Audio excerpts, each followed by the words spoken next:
ఈ యొక్క ఉదయకాల సమయంలో హెబ్రీలకు రాసిన పత్రిక 12వ అధ్యాయము మొదటి నుండి 3 వచనాలు నేను మీకు చూపించడానికి ఇష్టపడుతుంటున్నాను. ఈ యొక్క సమయంలో ఈ దినంన నేను మీతో మాట్లాడాలనుకుంటున్న విషయం ఏంటి అంటే రన్ ద క్రిస్టియన్ రేస్. అంటే మీరు గమనించండి, క్రైస్తవ పరుగు పందెంలో మనము ముందుకు పరిగెత్తాలి, లేదా క్రైస్తవ పరుగు పందాన్ని కొనసాగించాలి. ఒక మాట మనం జ్ఞాపకం చేసుకోవాల్సింది ఏంటి అంటే, ఈ లోకములో యేసుక్రీస్తును అంగీకరించిన ప్రతి వ్యక్తి కూడా క్రైస్తవుడుగా పరుగు పందెములో ఉన్నామన్నటువంటి విషయాన్ని ఎప్పుడు కూడా మర్చిపోకూడదు. పరుగు పందెంలో ఉన్నటువంటి విశ్వాసులముగా, క్రైస్తవులుగా పరుగు పందెములో గురి యొద్దకు లేదా గమ్యస్థానానికి మనము తప్పకుండా సరిగా మనం పరిగెత్తుతూ ఆ గమ్యస్థానానికి చేయడానికి మనం ప్రయత్నం చేస్తూ వెళ్ళాలి. ఈ క్రైస్తవ పరుగు పందాన్ని గురించి ఆలోచన చేసినప్పుడు దయచేసి మీరు గమనించండి, దేవుని యొక్క వాక్యంలో చూస్తే ఈ పరుగు పందెంలో నేను ఉన్నానా అన్నటువంటి విషయాన్ని కూడా చాలామంది తెలియక లోకములో మేము క్రైస్తవులుగా ఉంటున్నాము అంటే ఉంటున్నామన్న స్థితిలో ఉన్నారు. కానీ మేము ఒక పరుగు పందెంలో ఉన్నాము, గమ్యస్థానానికి చేరుకోవడానికి సిద్ధంగా ఉన్నాము, ఆ యేసుక్రీస్తు వైపు చూస్తూ పరిగెత్తాలి అనే విషయాన్ని మర్చిపోయినటువంటి క్రైస్తవులు ఎంతోమంది ఉన్నారు.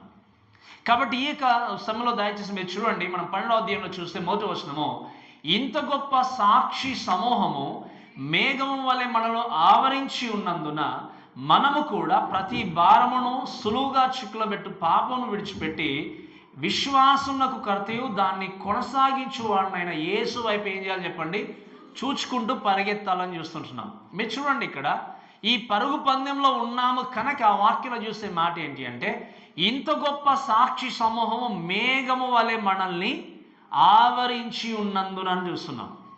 ఇంత గొప్ప సాక్షి సమూహం అనుకున్నప్పుడు ఈ 11వ అధ్యాయంలో రాయబడినటువంటి వ్యక్తులు మాత్రమే కాదు. మీరు గమనించండి, మనకంటే ముందు ఎంతోమంది క్రైస్తవ జీవితంలో వారి పోరాటాన్ని, ఆత్మీయ పోరాటాన్ని ముగించుకొని వారు తమ జీవితాన్ని ఏం చేస్తారు, ఈ లోకంలో ముగించుకొని ఆల్రెడీ పరలోకానికి వెళ్ళిపోయారు. అటువంటి సాక్షి సమూహం ఏంటి అంటే మీరు గమనించండి, మేఘం వల్లే ఆవరించి ఉంది గనక ఆయన చెప్పే విషయం ఏంటి అంటే, అటువంటి వ్యక్తులు మనందరినీ కూడా ఏం చేస్తున్నారు అంటే ఎంకరేజ్ చేస్తున్నారు. ఏమని? మేము పరుగు పందెంలో, మీకు అర్థమవుతుంది కదమ్మా, మీరు వినండి, పరుగు పందెంలో మేము పరిగెత్తాము, పరుగు పందెంలో న్యాయంగా విశ్వాసంతో మేము పరిగెత్తాము, విశ్వాసంతో పరిగెత్తినటువంటి మేము మా పరుగు పందాన్ని ముగించుకున్నాము కనుక మీరు కూడా అదే విశ్వాసంతో పరిగెత్తుకొని రండి అని చెప్పేటువంటి సమూహం అనేది ఆల్రెడీ ఉన్నారు అని తెలియజేస్తున్నారు. మీరు గమనించండి, అందుకే ఎవరైనా మరణించినప్పుడు ప్రతిసారి ఒక మాట చెప్తాను నేను, మీకు గుర్తుంది కదా, మరణించినటువంటి వ్యక్తుల కోసము మనం బాధపడి లేదా కన్నీరు కారుస్తూ ఉండడానికి అవసరం లేదు. ఎందుకు అంటే బ్రతుకున్నంతకాలం వాళ్ళు బ్రతికారు, వారి జీవితాన్ని కొనసాగించుకుని వెళ్ళిపోయారు. కాబట్టి నేర్చుకునే సత్యం ఏంటి అంటే, చనిపోయిన ఒక వ్యక్తిని మనం చూసినప్పుడు గుర్తుంచుకోవాల్సిన విషయం ఏంటి అంటే, మనము కూడా అదే దారిలో వెళ్ళబోతున్నాము కనుక మన పరుగు పందాన్ని ఎలా మనము కడముట్టిస్తాము అన్నదే ప్రాముఖ్యమైన విషయం. ఈ లోకంలో మీరు గమనించండి, మనకంటే ముందు ఎంతోమంది క్రైస్తవులు వెళ్ళిపోయారు, దేవుణ్ణి అంగీకరించి దేవుని కొరకు నిలబడి పోరాటాన్ని ముగించుకుని వెళ్ళిపోయారు. మరి ఈరోజు బ్రతుకున్నటువంటి మనందరము కూడా ఈ యొక్క పరుగు పందెంలో, ఈ యొక్క రన్నింగ్ రేస్లో ఉన్నామనే విషయాన్ని గుర్తుపెట్టుకొని మన జీవితాన్ని మనము తుది వరకు, చివరి వరకు సరిగా మన జీవితాన్ని కొనసాగించాలి. ఈ విషయాన్ని జ్ఞాపకం చేస్తూ మీరు గమనించండి, ఈ పరుగు పందాన్ని మనము కొనసాగిస్తూ ముందుకు వెళ్ళాలంటే మీరు గమనించండి, we must lay aside every hindrance. అంటే ఏంటి అంటే, మనందరము కూడా మీరు గమనించండి, మన ఎదుట ఉన్నటువంటి అడ్డంకులను ప్రతిదాన్ని మనం ఏం చేయాలంటే పక్కకు పెట్టేసేయాలి. కరెక్ట్గా చెప్పాలి, లే అసైడ్ అంటే ఏంటి అంటే పక్కకు పెట్టేయాలి. మీకు అర్థమవుతుంది కదా, వాటిని పక్కన ఉంచేసేయాలి. ఏంటంటే ఈ పరుగు పందెంలో పరిగెత్తుతున్నప్పుడు నీకు ఏదైతే ఆటంకంగా ఉందో, ఏదైతే అడ్డుబండగా ఉందో దాన్ని ఏం చేయాలంటే నువ్వు పక్కకు తీసేసుకోవాలి. అంటే ఏంటి, దాన్ని క్యారీ చేసుకొని పరిగెత్తడం కాదు. మీకు అర్థమవుతుంది చెప్పిన మాట. దాన్ని చేతిలో ఉంచుకోనో, లేకపోతే మన యొక్క హృదయంలో ఉంచుకోనో, లేదా మన యొక్క తల మీద ఉంచుకోనో పరిగెత్తడానికి వీలదు. నీకు ఏదైతే నీ యొక్క గమ్యస్థానానికి ఆ పరుగు పందెంలో పరిగెత్తకుండా అడ్డుబండగా ఉంటుందో దాన్ని తీసి ఏం చేయాలి, ప్రక్కన పెట్టేసేయాలని దేవుని యొక్క వాక్యం చూస్తుంటున్నాం. అందుకే వాక్యంలో సరిగా చూడాల్సిన మాట ఏంటి అంటే, మనము కూడా ప్రతి భారమును అని చూస్తున్నాం. ఏంటి చెప్పండి, ప్రతి భారమును. ఇక్కడ చూస్తే ఎవ్రీ వెయిట్ అనొచ్చు మనం ఇంగ్లీష్లో చూస్తే. ప్రతి భారం అన్నప్పుడు ఇది గ్రీక్ భాషలో ఓంకోస్ అంటాం. గ్రీక్ భాషలో రాయబడినటువంటి ఈ మాటలో ఓంకోస్ అంటే అర్థం ఏంటి అంటే మీరు గమనించండి, weighing down are diverts of our attention. అంటే ఏంటి, మనం క్రైస్తవుడిగా దేవుని కొరకు పరిగెత్తుతూ వెళ్తున్నప్పుడు యేసుక్రీస్తు వైపు చూడకుండా నిన్ను ఏదైతే అడ్డగిస్తుందో, ఏదైతే నిన్ను అడ్డుబండగా నిలబడుతుందో వాటన్నిటిని నువ్వేం చేయాలంటే తీసేసుకోవాలి, పక్కన పెట్టేసేయాలి. యేసుక్రీస్తు మీద ఫోకస్ పెట్టకుండా, యేసుక్రీస్తు మీద కరెక్ట్గా గురించకుండా పరిగెత్తున్నప్పుడు నీ హృదయంలో ఉన్నటువంటి ద్వేషమే కావచ్చు, క్రోధమే కావచ్చు, బలహీనతలే కావచ్చు, అసూయనే కావచ్చు, ఏదైతే నీ హృదయంలో నిన్ను దేవుని వైపు చూడకుండా వెనుకకు లాగుతుందో దాన్ని ప్రక్కన పెట్టకపోతే ఆ పరుగు పందెంలో గమ్యస్థానానికి నీవు చేరుకోలేవు. మీరు గమనించండి, ఒక వ్యక్తి పరుగు పందెంలో పరిగెత్తున్నప్పుడు మీకు అర్థమవుతుంది కదా, పరుగు పందెంలో పరిగెత్తున్నప్పుడు నీ ప్రక్కన ఉన్నటువంటి బంధువులే కావచ్చు, స్నేహితులే కావచ్చు, ఎవరు కూడా మీకు వేవ్ చేసినా, పలకరించినా, ఎవరు ఏ విధంగా మిమ్మల్ని పిలిచినా, వాళ్ళు పిలిచారు కదా అని చెప్పి అక్కడే ఆగిపోయి మీరు సంభాషిస్తారా చెప్పండి? మీరు ఎవరైనా పరుగు పందెంలో కాంపిటీషన్లో ఎప్పుడైనా పాల్గొన్నారా? నాకు బాగా ఇష్టం, నేను చాలాసార్లు పాల్గొన్నాను స్కూల్ టైంలో ఉన్నప్పుడు. అందరు పరిగెత్తుంటే నేను పరిగెత్తే వ్యక్తితో నేను ముచ్చటిస్తూ వెళ్ళేవాడిని, బాగా పరిగెత్తు చాలా మటుకు.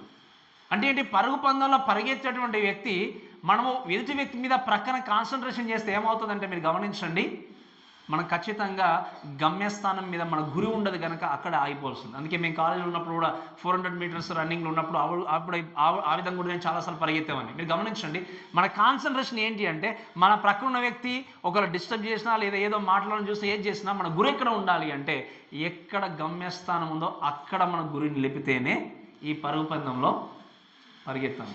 అంతే, మా స్నేహితుడు పిలుస్తున్నాడు, నా బంధువుడు పిలుస్తున్నాడు అని చెప్పేసి వాళ్ళు పిలిచారు కదా ఒకవేళ అన్నారని చెప్పి అక్కడే ఒకవేళ ఆగిపోతే, స్లో డౌన్ అవుతే మీరు గమనించండి, మీ ఫోకస్ అనేది ఏమవుతుంది అంటే గమ్యస్థానం మీది కంటే ప్రక్కకు అనేది వెళ్ళిపోతుంది.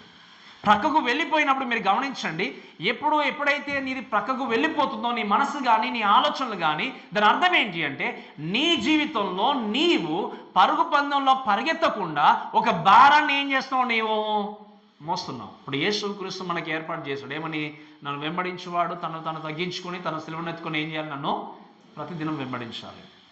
యేసుక్రీస్తును చూస్తూ వెంబడిస్తున్నప్పుడు దేవుని వద్దకు రాకుండా నీ జీవితంలో గర్వమే ఉండొచ్చు, అసూయనే ఉండొచ్చు, క్రోధమే ఉండొచ్చు, ద్వేషమే ఉండొచ్చు. ఏది దేవుడితో నిన్ను సరిగా జీవించకుండా నీ హృదయంలో అడ్డుబండగా ఉంటున్నాయో ఆ ప్రతిదాన్ని ఏం చేయాలి అంటే ప్రక్కన పెట్టేయాలి. ఒకసారి ఏం జరిగిందంటే అలెగ్జాండర్ ద గ్రేట్, మీకు తెలుసు కదా, అలెగ్జాండర్ పర్షియన్ దేశంలో ఎన్నో రాజ్యాలు చేస్తూ వెళ్తున్నాడు ఆ ప్రాంతంలో. ఇప్పుడు మనం ఇరాన్ అంటాం ఆ ప్రాంతాన్ని.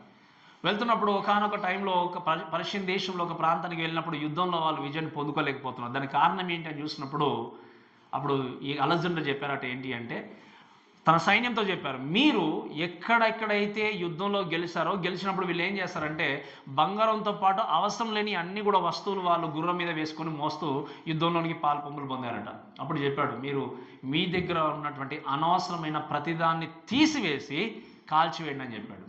చెప్పినప్పుడు వీళ్ళందరూ కూడా నొచ్చుకున్నారట, ఏంటి ఇంత కష్టపడి యుద్ధంలో గెలిచాం మేము, ఈ అలెగ్జాండర్ అన్ని తీసేయమంటున్నాడు, ప్రతి ఒక్కరు కూడా ప్రక్కన పెట్టేయమంటున్నాడు అనుకున్నప్పుడు వాళ్ళు బాధపడ్డారు. కానీ తర్వాత వాళ్ళు వెళ్ళి యుద్ధంలో గెలిచినప్పుడు అప్పుడు అర్థమైంది అలెగ్జాండర్ ఎందుకు ఆ వేటిని తీసేయమన్నాడు అని.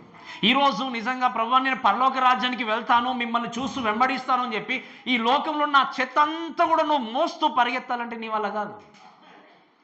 ఈ భారం కూడా కావాలి, ఈ యొక్క లోకంలో ఉన్నటువంటి విషయాలు కూడా కావాలి, లోకంలో ఉన్నటువంటి అన్నీ కూడా నా నెత్తిపైన పెట్టుకొని తల మీద పెట్టుకొని హృదయంలో పెట్టుకొని నేను దేవుని వద్దకు వెళ్తానని పరిగెత్తే వాక్యం రాయబడిన మాట ఏంటి అంటే మనము కూడా ప్రతి భారమును ఏం చేయాలి చెప్పండి, విడిచిపెట్టాలి.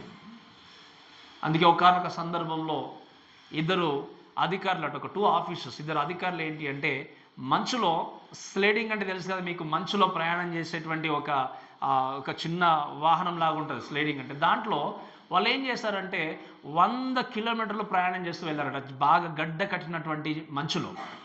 వెళ్ళిన తర్వాత చివరికి ఏమైంది అంటే ఇద్దరు చనిపోయారు. చనిపోయిన తర్వాత మిగతా ఉన్నటువంటి రెస్క్యూ టీమ్ అక్కడికి వెళ్ళారు. వెళ్ళిన తర్వాత ఇద్దరు వ్యక్తులు చూశారు, వాళ్ళ బాడీస్ చూసినప్పుడు ఎందుకు వీళ్ళు మరణించారని ఆలోచన చేసినప్పుడు వారి యొక్క స్లేడ్లో దాంట్లో ఏదైతే చిన్న వాహనం లాంటి పరికరం ఉందో దాంట్లో అనవసరమైనటువంటి చాలా వెండి నాళ్ళతో కూడినటువంటి వస్తువులు ఉన్నాయట చాలా. వాళ్ళు మరణించారు. కారణం ఏంటి అంటే వారు ఒకవేళ ఈ భారాన్ని సులువు చేసుకుంటే వాళ్ళ వెహికల్ ఏమైనా చెప్పండి, అది ఈజీగా వారు ఆ యొక్క మంచు ప్రాంతాన్ని తిరిగి బయటకు వచ్చేసేవారు. వాళ్ళు మరణించారు. దానికి కారణం ఏంటి అంటే వారు అనవసరమైన దాన్ని వారు ఏం చేస్తున్నారు, మోస్తూ ప్రయాణం చేశారు. ఈరోజు నువ్వు పరలోకం వైపు చూస్తూ దేవుని వైపు చూస్తూ పరిగెత్తున్న వ్యక్తిగా ఉంటున్నప్పుడు మీరు గమనించండి, నేను ప్రభా మీ దగ్గరికి వస్తున్నాను, మీ మీద ఫోకస్ ఉందని చెప్పుకుంటూ నువ్వు అనవసరమైన దాన్ని నీ హృదయంలో మోస్తున్నావేమో, అనవసరమైన దాన్ని నీ జీవితంలో తీసుకొని నాకు లోకం కావాలి. అందుకే నేను చాలాసార్లు చెప్పాను, ఏ మానవుడు కూడా 2 పడవల మీద కాళ్ళు పెట్టి ప్రయాణాన్ని కొనసాగించలేడు. నాకు లోకం కావాలి, దేవుడు కావాలంటే నువ్వు ఖచ్చితంగా సముద్రంలో మునిగిపోవాల్సిందే.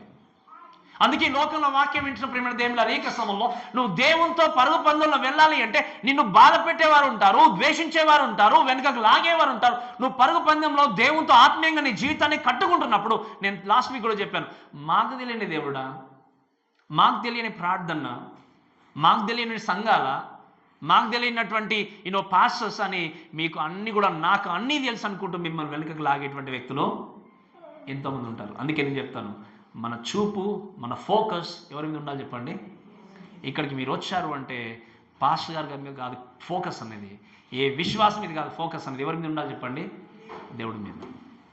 నా దేవుడు నాకు ఏర్పాటు చేసినటువంటి ఈ పరుగు పందెంలో నేను తప్పకుండా పరిగెత్తి వెళ్ళాలనే విషయాన్ని తప్పకుండా గుర్తుపెట్టుకోవాలి. అందుకే మీరు గమనించండి, వాక్యం చూసి రాయబడిన మాట ఏంటంటే మనము కూడా ప్రతి భారమును సులువుగా చిక్కుల పెట్టు పాపం ఏం చేయాలట, విడిచిపెట్టాలి. ఏమని రాయబడింది వాక్యం చెప్పండి, సులువుగా చిక్కుల పెట్టు పాపము. ఇక్కడ మీరు గమనిస్తే, దయచేసి మీరు గమనించండి, ఇక్కడ దేవుని యొక్క వాక్యం చూస్తే ఒక క్రైస్తవుడు తన పరుగు పందెంలో యేసుక్రీస్తు కొరకు సరిగా జీవించకుండా వెనుకకు లాగే ఒక హిండ్రెన్స్ ఏంటి అంటే, అడ్డుబండ ఏంటి అంటే పాపము. ఈ పాప భారాన్ని మోస్తున్నంత కాలము పరిశుద్ధైనటువంటి దేవుని దగ్గరికి ఒక మానవుడు చేరుకోవడము అసాధ్యం. ఎందుకు చెప్పండి, పరిశుద్ధుడైనటువంటి దేవుడు పాపము ఒక్క దగ్గర కలసి నివాసము చేయలేవు. అందుకే నేను చెప్పాను, ఒకవేళ యేసుక్రీస్తును నిజంగా మీరు నమ్ముకున్నట్టయితే సొంత రక్షకుడిగా మీ లోపలికి దయ్యం ప్రవేశించదు. ఐ మీన్ టు సే, సాతాను మీ లోపలికి, ఒకవేళ సాతాను మీ లోపలికి వస్తున్నాడంటే మీకు క్రీస్తుకు మీరు హృదయంలో చోటు లేదు, మీ నిజంగా మీరు రక్షింపబడలేదు అన్నట్టు లెక్క. నిజంగా రక్షింపబడ్డారు అంటే ఎవరున్నారు మీ హృదయంలో? యేసుక్రీస్తు ఉన్నాడు, పరిశుద్ధాత్మ దేవుడు ఉన్నాడు. పరిశుద్ధాత్మ దేవుడు మీ హృదయంలో ఉన్నాడు అంటే ఏ సాతాను కూడా, ఐ మీన్ టు సే, సాతాను తన యొక్క అపవాది, తన యొక్క సంబంధికులు ఎవరు కూడా హృదయంలోనికి రావడానికి వీళ్ళు బయట నుండి శోధించవచ్చు, బయట నుండి ఆటంకపరచవచ్చు, కానీ హృదయంలోనికి రావడానికి అవకాశం మాత్రమో లేదు. ఈరోజు వాక్యం వింటున్న దేవుని బిడ్డలారా, నువ్వు యేసుక్రీస్తును వెంబడిస్తూ పరిగెత్తున్నప్పుడు ఏది నేను వెనుకకు లాగుతుంది? వాక్యం రాయబడిన మాట ఏంటంటే సులువుగా చిక్కుల పెట్టు పాపం. అందుకే మోస్ట్ ఆఫ్ ద పీపుల్, అంటే మోస్ట్ ఆఫ్ ద క్రిస్టియన్స్ వారి గురించి మాట్లాడినప్పుడు చూడండి, వాళ్ళ శక్తిని, వాళ్ళ ఎనర్జీని అంతా కూడా అనవసరమైన దాని మీద బాగా కాన్సన్ట్రేషన్ చేసి వాళ్ళ శక్తిని అంతా కూడా పెట్టుకుని లోకంలో ప్రయాణం చేస్తారు, ఏ విషయంలో దేవుడు వద్దు అన్న దాంట్లో. అందుకే క్రైస్తవులుగా మనకున్నది ఉన్నటువంటి, అంటే చాలామందికి, కొద్దిమంది ఫేత్ఫుల్గా ఉన్నారు, చాలామందికి ఉండే బలహీనత ఏంటి అంటే దేవుడు వద్దు అని చెప్పిన దాన్ని ఏం చేస్తారు చెప్పండి, అంతే కదా, ఏం చేస్తారు చెప్పండి, చేస్తారు. దేవుడు చేయండి అన్నదాన్ని మాత్రము చేయకూడదు. దేవుడు ఇది వద్దు, ఇది మనకు తగింది కాదు అంటే దాన్నే కొనసాగించడానికి ప్రయత్నం చేస్తారు. ఆ రోజు ఆదమ్మ కూడా ఏం చేస్తారు, మీరు ఈ పండును తినకూడదు అంటే వాళ్ళు తిన్నారు. ఆ ఒక్క పండు తినడం ద్వారా ఆ తోటలో ఉన్నటువంటి ప్రతి పండును తినేటువంటి ఆ యొక్క స్వతంత్రాన్ని వాళ్ళు ఏం చేశారు, కోల్పోయారు. ఈరోజు దేవుడు మహా అద్భుతమైనటువంటి పరిశుద్ధమైనటువంటి పరలోక రాజ్యానికి మనల్ని అందరినీ తీసుకెళ్తున్నాడు. పరలోక రాజ్యానికి వెళ్ళాలి అంటే వాక్యం చూస్తాం, ఇంత గొప్ప సాక్షి సమూహం అనేటువంటి ఆ సమూహము వెంటనే దేవుని నమ్ముకొని ఏ బాధ లేక, ఏ ఇబ్బంది లేక వెంటనే డైరెక్ట్గా అక్కడికి వెళ్ళలేదు. They went through lot of trials and temptations. వాళ్ళందరూ కూడా బాధల గుండా, శ్రమల గుండా, కష్టాల గుండా వెళ్ళి చివరి వరకు వారి యొక్క విశ్వాసాన్ని కాపాడుకొని ఆ పరలోకానికి చేరుకున్నారు. ఈరోజు అందుకే నేను చెప్పాను, పరలోక రాజ్యానికి వెళ్ళాలి అంటే షార్ట్ కట్ వేయలేదు. పరలోక రాజ్యానికి చేరాలి అంటే నాకు నీకు తోచినటువంటి మార్గం లేదు, ఒకే ఒక్క మార్గము క్రీస్తు తప్ప వేరే మార్గం లేదు.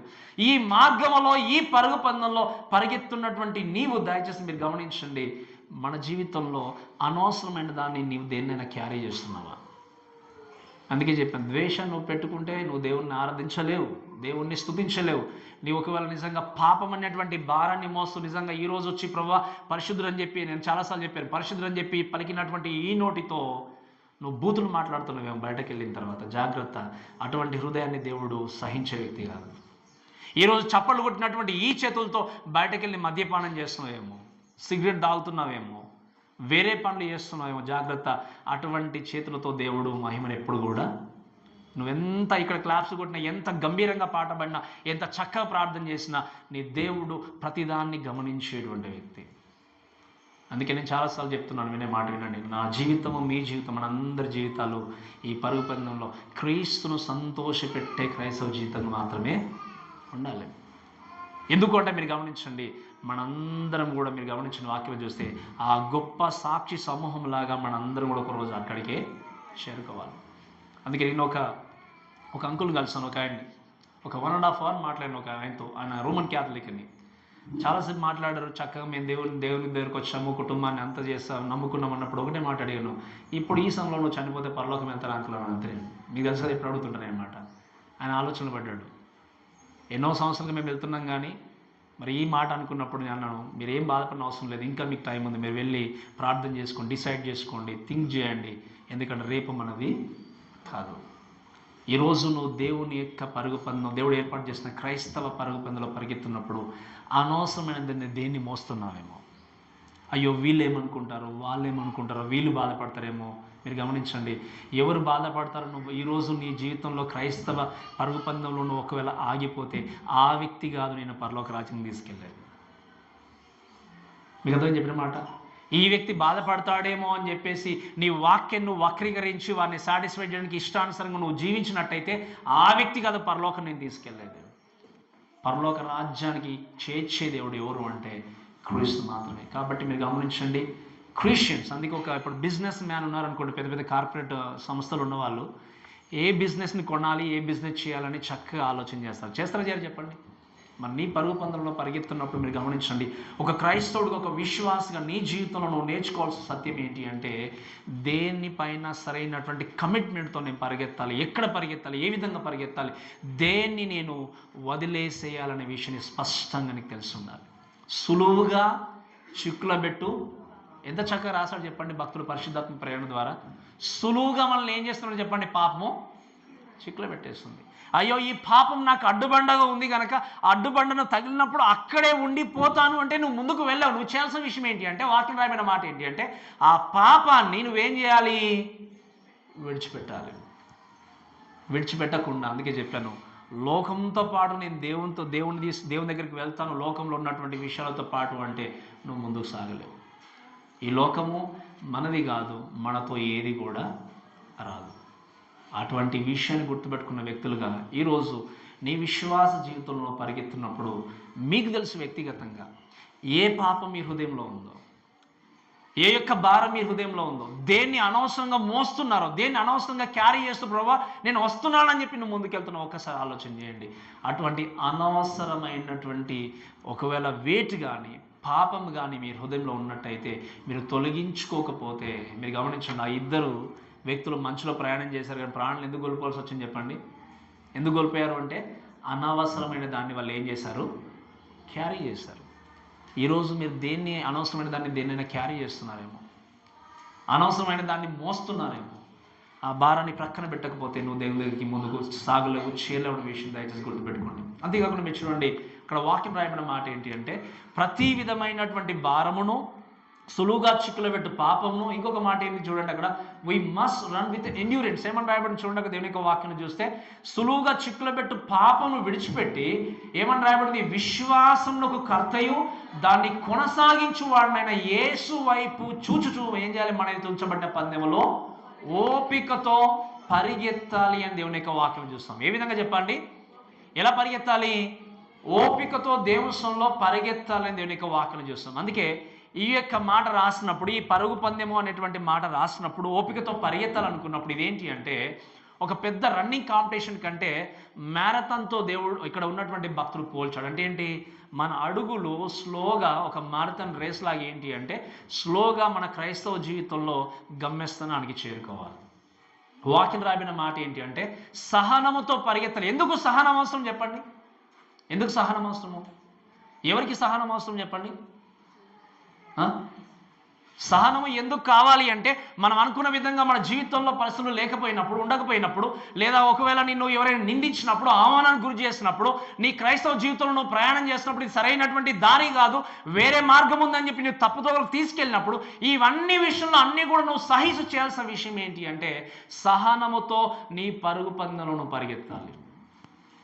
అందుకే చాలాసార్లు నీ ప్రక్కనున్నటువంటి భార్యని నిందించవచ్చు, యోబు యొక్క భార్యలాగా. భర్తనే నిందించవచ్చు, నీ కుమార్తెలను నిందించవచ్చు, నీ ప్రక్కన ఉన్నటువంటి నీ బంధువులను నిందించవచ్చు, మీరు ఆలోచన చేయండి, నీ యొక్క నైబర్స్ నిందించవచ్చు. ఎందుకు? నువ్వు క్రీస్తు మార్గంలో ప్రయాణం చేసినప్పుడు. కానీ సహిస్తూ సహనముతో పరుగు పందెంలో ఏం చేయాలి చెప్పండి? ముందుకు వెళ్ళాలి. ఆ రోజు ఒకవేళ వీరు సహించమనుకుంటే షద్రక్ మేషక అగ్నిగుండంలోకి వెళ్ళేవారు కాదు. సహించకుండే దానియేలు సింహాల బోన్లోనికి వెళ్ళే వ్యక్తి కాదు. ఈరోజు అదే దేవుని నమ్ముకున్న మనందరం కూడా మన పరుగు పందెంలో, మన విశ్వాస ప్రయాణంలో ముందుకు వెళ్తున్నప్పుడు నేను ఏది శోధించినా, ఏది వెనుకకు లాగాలని చూసినా ఆ హిండ్రెన్స్ని, ఆ అడ్డుబండను నువ్వేం చేయాలి అంటే తీసి పక్కన పెట్టకపోతే నువ్వు అక్కడే ఆగిపోతావు. అందుకే యెషయా గ్రంథంలో ఏమంటాడు చెప్పండి? మీ ప్రార్థన దేవుని వద్దకు చేరకుండా ఏమి అడ్డంగా ఉందంటాడు చెప్పండి? మన పాపములు దేవుడికి మనకు అడ్డుబండగా ఉన్నాయి కాబట్టి మన ప్రార్థన అనేది అక్కడికి చేరట్లేదు. ఈరోజు నువ్వు ప్రార్థన చేస్తున్నావు, జవాబు రావట్లేదు అంటే, నీ పరుగు పందెంలో చక్కగా నువ్వు ముందుకు వెళ్ళట్లేదు అంటే బికాస్ యూ హ్యావ్ టు లే అసైడ్ హిండ్రన్సెస్. నీ జీవితంలో ఉన్నటువంటి ప్రతి విధమైనటువంటి అడ్డుబండ నువ్వు చేయాల్సింది ఏంటంటే తీసి ప్రక్కన పెట్టాలి. ఒక్క మాట దయచేసి జ్ఞాపకం చేసుకోండి, ఎంత ఫాస్ట్గా మీరు పరిగెత్తున్నారన్నది కాదు, కానీ మీరు పరిగెత్తే పరుగు పందెంలో విజయాన్ని పొందుకుంటున్నారు లేదన్నది ప్రాముఖ్యమైనది. మీరు రన్నింగ్ రేస్లో మీరు ఆలోచన చేస్తే నాకు తర్వాత బోధపడింది. తర్వాత ఏంటి అంటే ఒకేసారి ఫాస్ట్గా పరిగెత్తి అలసిపోతాం. ఒక 100 minutes పరిగెత్తి 200 minutes పరిగెత్తేసరికి బాగా అలసి వచ్చేది నాకు. అప్పుడు అర్థమయ్యేది, థర్డ్ రౌండ్కి స్లో చేసుకునేవాడిని నేను. కొంతమంది ఏంటి అంటే స్లోగా ప్రారంభిస్తారు, లాస్ట్ మూమెంట్లో ఏంటి అంటే పరిగెత్తుకుని వెళ్ళిపోతారు పరుగు పందెంలో. అంటే నువ్వు స్లోగా ప్రారంభిస్తున్నావా నీ యొక్క క్రైస్తవ పరుగు పందాన్ని, లేదా ఫాస్ట్గా పరిగెత్తున్నావా అన్నది ఇంపార్టెంట్ కాదు, కానీ ఆ రేస్లో నువ్వు విన్ అవుతున్నావా లేదన్నదే ఇంపార్టెంట్. నేను చెప్పినప్పుడు మీకు అర్థమైందమ్మా? మీరు ఎంత అందరిలాగా నేను ఇంత భక్తిగా వెళ్ళట్లేదు ప్రభువా నువ్వు బాధపడవచ్చు, అందరిలాగా ప్రార్థించలేదు అనుకోవచ్చు, అందరిలాగా నేను పాట పాడట్లేదు అనుకోవచ్చు, అందరిలాగా నిజంగా ఇంత నమ్మకంగా నేను ముందుకు వెళ్ళట్లేదు అనుకోవచ్చు. కానీ గుర్తుపెట్టుకోండి, నీ జీవితం కొరకు కూడా దేవుడు త్యాగం చేశాడు తన ప్రాణాన్ని. నిన్ను కూడా దేవుడు విలువైన వ్యక్తిగా గుర్తించాడు కాబట్టి నువ్వు ఆయన యొక్క ఏర్పాటు చేసినటువంటి పరుగు పందెంలో ఆయన ఇచ్చేటువంటి శక్తి చేత నీ జీవితాన్ని నువ్వు కొనసాగించినప్పుడు నువ్వు ఎటువంటి స్థితిలో ఏ విధంగా ప్రారంభించినా నువ్వు విజయాన్ని పొందుకోవాలి ప్రభు అనేటువంటి ఉద్దేశంతో నీ పరుగు పందెంలో నువ్వు ప్రయాణం చేస్తే వాక్యం రాయబడిన మాట ఏంటి అంటే ఈ will help you to reach to the destination.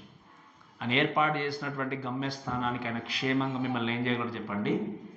చేర్చగలరు. కాబట్టి అందరిలాగా నేను ఇంత ఫాస్ట్గా పరిగెత్తట్లేదు అని చెప్పి పోల్చుకోవడం అవసరం లేదు. నువ్వు స్లోగా ప్రారంభించినా ఫాస్ట్గా ప్రారంభించినా నువ్వు రేస్లో విన్ కావాలనే విషయం గుర్తుపెట్టుకోవాలి. అందుకే ఒకసారి ఒక మాట చూడండి దయచేసి 2 తిమోతికి రాసిన పత్రిక 4వ అధ్యాయము 17-18 వర్షాలు జరుగుతాయి, 7-8 వర్షాలు జరుగుతాయి. దయచేసి 2 తిమోతికి రాసిన పత్రిక 4వ అధ్యాయము 7-8 వర్షాలు.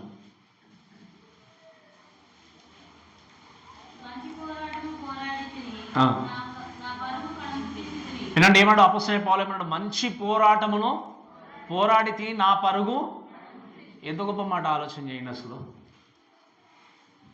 ఈరోజు ఒకవేళ నువ్వు ఈరోజు చనిపోతున్నావు అని తెలిసిందనుకోండి, నిజంగా ధైర్యంగా చెప్పగలరా నేను మంచి పోరాటం పోరాడిన ప్రభు అని చెప్పగలరా? మీరు మంచి పోరాటం నేను పోరాడని ప్రభు, ఖచ్చితంగా మీరు నన్ను పిలుచుకుంటే ఈ 1 hour నేను వచ్చేస్తానని చెప్పగలరా?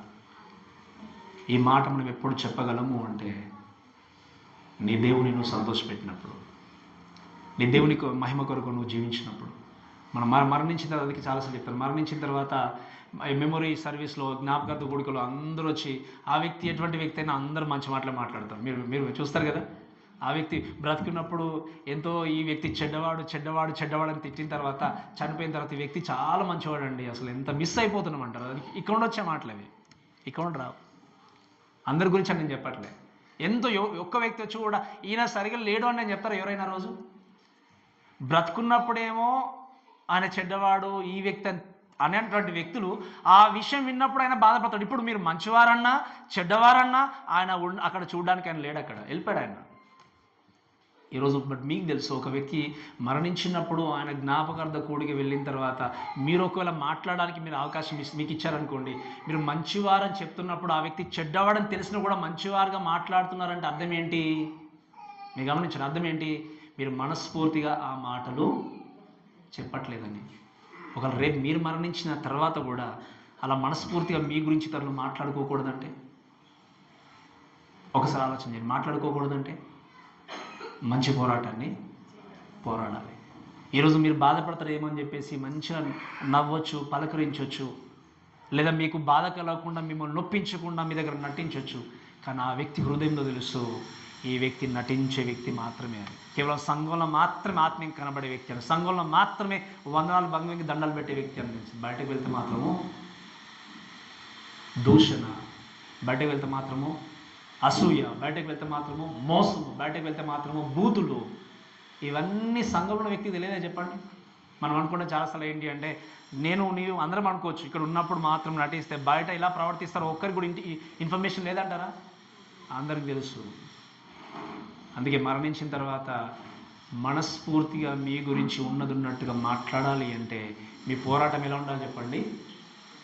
మంచి పోరాటం అయి ఉండాలి. అందుకే అపోస్తలుడైన పౌలు ఏమన్నాడు? మంచి పోరాటం పోరాడి తిని నా పరుగు కడముట్టించింది. ఇంకేమన్నా చెప్పండి, దయచేసి చదవండి. ఏమన్నాడు ఆయన చెప్పండి? నా విశ్వాసమును కాపాడుకుంటుని, ఇక మీదట నా కొరకు నీతి కిరీటము. మీకు రోమపత్రిక 12 5 కిరీటాల గురించి చెప్పాను, గుర్తుందా మీకు? ఏదొక్క కిరీటాన్ని పొందుకోవడానికి మనం ప్రయాసపడాలని చెప్పాను.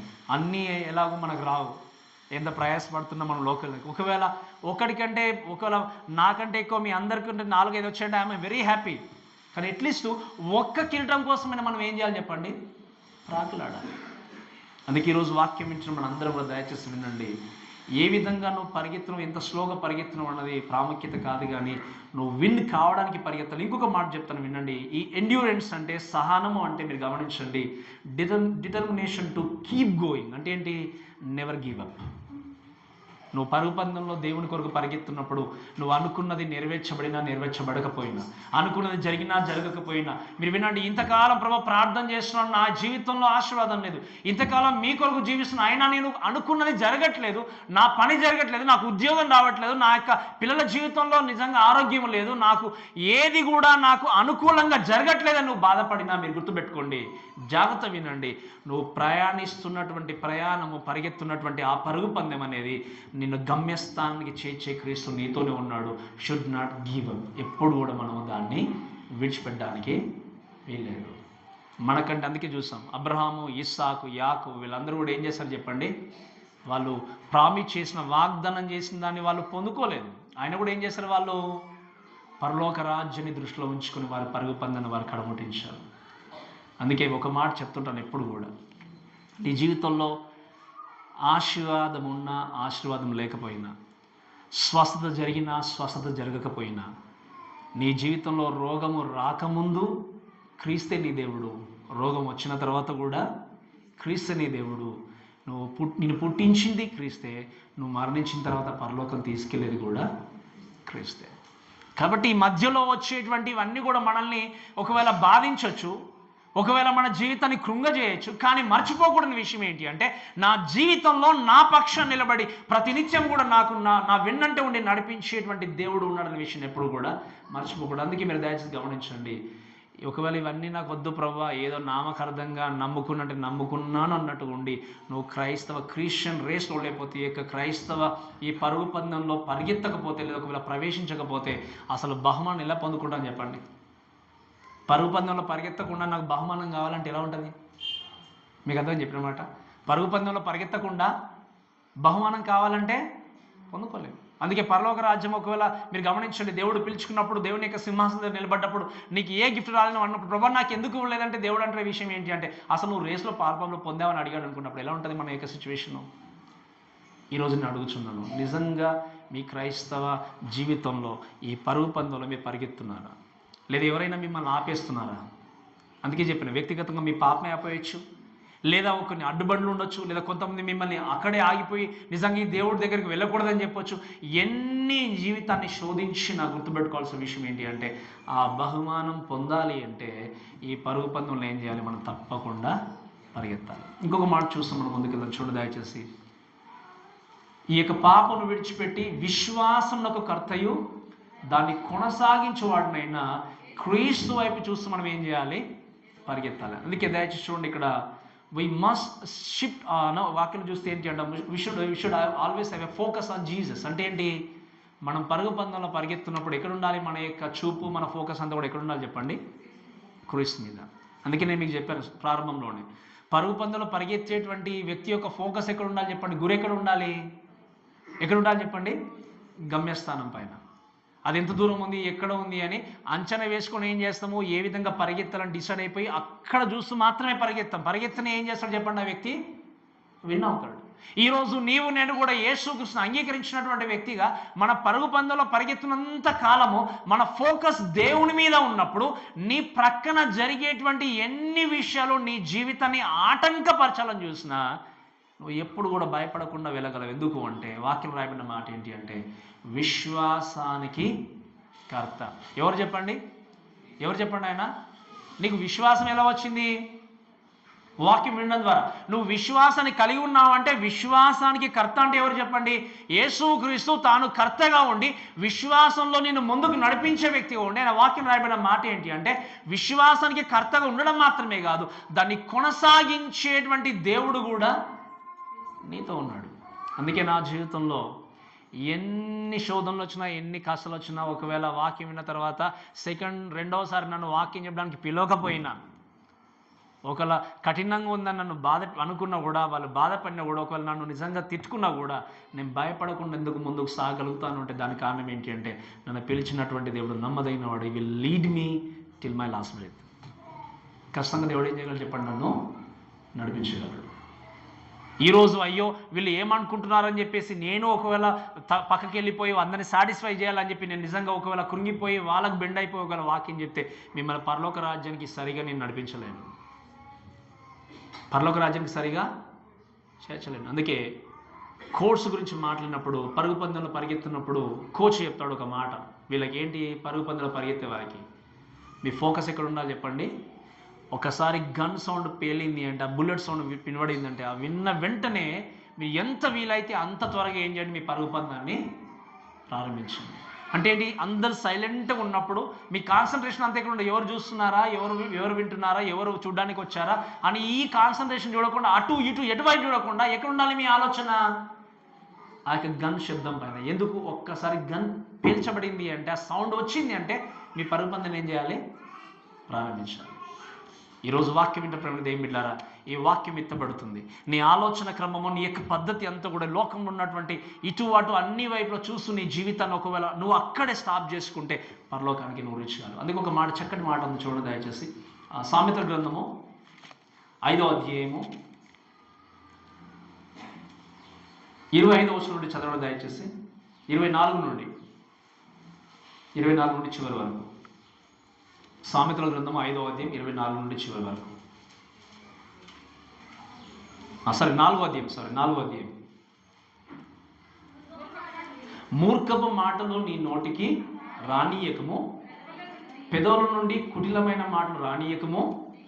వినండి, నీ కన్నులు ఏంటంటే చెప్పండి, సరిగా చెప్పండి. ఇటు అటు చూడక సరిగాను, నీ కనురెప్పలు నీ ముందర సూటిగాను చూడవలను.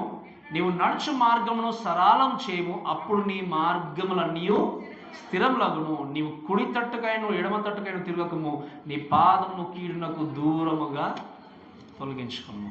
ఎంత చక్కటి మాట చూడండి. నువ్వు కుడికైన ఎడమ తరగతి ఇటు అటు నీ కన్నులు చూడకుండా ఎలా చూడాలి చెప్పండి? సరిగాను. ఎవరిని వైపు చూసి నడవాలి చెప్పండి? దేవుడి వైపు చూసి నడవాలి. మనందరికీ తెలుసు చక్కటి ఉదాహరణ బైబిల్లో నుండి. పేతురు నీళ్ళ మీద నడుచుకుంటూ వెళ్ళాడు. ఎవరిని చూసి చెప్పండి? ఎవరిని చూసి నడిచి వెళ్ళాడు? యేసుక్రీస్తుని చూసి నడిచి వెళ్ళాడు. ఎందుకు మునిగిపోయాడు? మళ్ళీ ఎందుకు చెప్పండి, కరెక్ట్గా చెప్పండి ఇంకా. రైట్. అవిశ్వాసం ఎలా వచ్చింది? అవిశ్వాసం సరే ఇంకా చెప్పాలి అంటే క్రీస్తుని చూసినంతసేపు ఆయన క్షేమంగా వాటర్ మీద నడుచుకుంటూ వెళ్ళిపోయాడు. ఎప్పుడైతే ఈ పక్కన వచ్చేటువంటి అలలు గాలి ఎలాగైతే వచ్చినప్పుడు అయ్యో ఇది గాలి ఉంది అలలు ఉన్నాయని చెప్పి ఆయన ఎప్పుడైతే తన చూపును పక్కకు తిప్పుకున్నాడో ఏం జరిగింది చెప్పండి? మునిగిపోవడం ప్రారంభించాడు. ఈరోజు నీ జీవితంలో క్రీస్తు మీద నీ ఫోకస్ ఉన్నప్పుడు ఈ గాలి తుఫాను అలాంటివి నీ జీవితంలో ఎన్ని శోధనలు వచ్చినా అవి నాకు వచ్చినా పర్వాలేదులే, నా యొక్క చూపు నన్ను నడిపించే దేవుడు నాతో ఉన్నాడని నీ గురి దేవుని మీద నిలిపినప్పుడు వీటి ద్వారా లేకపోతే అలాంటి శోధన ద్వారా నీ జీవితానికి వచ్చే ప్రమాదం ఏం లేదు. ఎందుకు? నీ బోట్ అనేది సేఫ్గా ఉంది. ఎందుకు? నీ బోట్లో నీ పడవలో ఎవరున్నారు చెప్పండి? క్రీస్తున్నాడు.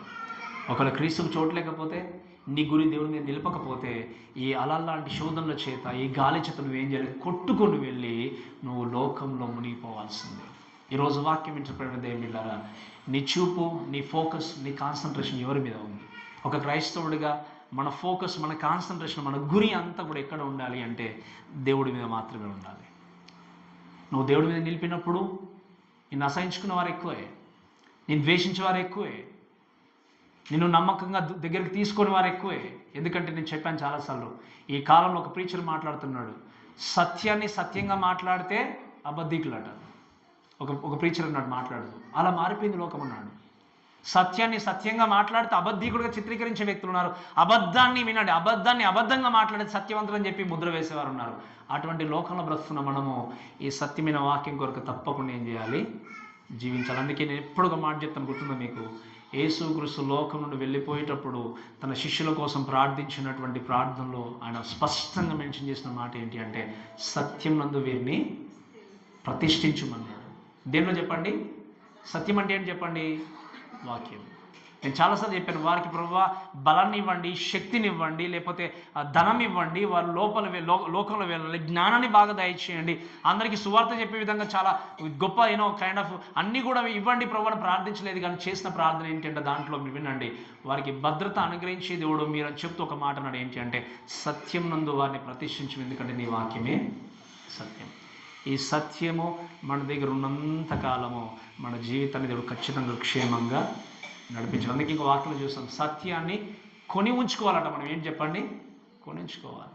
ఈరోజు వాక్యం ఇచ్చిన ప్రేమ ఏం బిడ్డారా, ఎవరి మీద మీ గురి నిలిపారో ఒక్కసారి పరీక్షించుకుంటూ దయచేసి వెళ్ళాల్సిందిగా నేను మనవి చేస్తుంటున్నాను. కాబట్టి ఈ సమయంలో వాక్యం ఇచ్చిన మన అందరం కూడా దయచేసి వినండి. ఈ జర్నీలో, ఈ పరుగు పందెంలో మనకు గమ్యస్థానాన్ని చూపించే దేవుడు మాత్రమే కాదు, మళ్ళీ ప్రక్కన నిలబడి నడిపించే దేవుడు కూడా, కొనసాగించే దేవుడు కూడా ఆయనే. ఒకసారి ఫిలిప్పీలకు రాసిన పత్రిక 1వ అధ్యాయం 6వ వచనం చదవండి దయచేసి. Book of Philippians chapter 1 verse 6.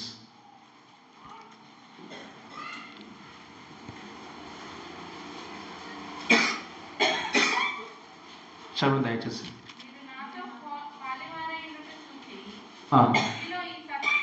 Right. మీలో ఈ సత్క్రియను ఆరంభించినటువంటి వాడు యేసుక్రీస్తు దినం వరకు దాన్ని కొనసాగించునని రూఢిగా వినడమ్మా.